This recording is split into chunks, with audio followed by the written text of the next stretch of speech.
এদিকে মার্কিন বিমান ঘাঁটিতে ইরানি হামলার তীব্র নিন্দা জানিয়েছে কাতার। কাতারের পররাষ্ট্র মন্ত্রণালয়ের মুখপাত্র মাজেদ আল আনসারি জানিয়েছেন, এই হামলা কাতার রাষ্ট্রের সার্বভৌমত্ব, আকাশসীমা, আন্তর্জাতিক আইন এবং জাতিসংঘ সনদের একটি স্পষ্ট লঙ্ঘন।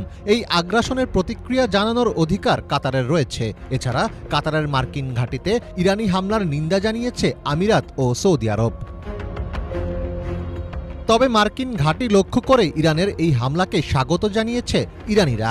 হামলার খবর প্রকাশের পর রাস্তায় নেমে উদযাপন করেন তেহরানবাসী। ইরানের পতাকা হাতে ইসরায়েল ও যুক্তরাষ্ট্রের বিরুদ্ধে স্লোগান দেন তারা। আমরা মরব, কিন্তু কখনোই অপমান মেনে নেব না। আমরা বোমা হামলা, ক্ষেপণাস্ত্র বা অন্য কিছুকে ভয় পাই না।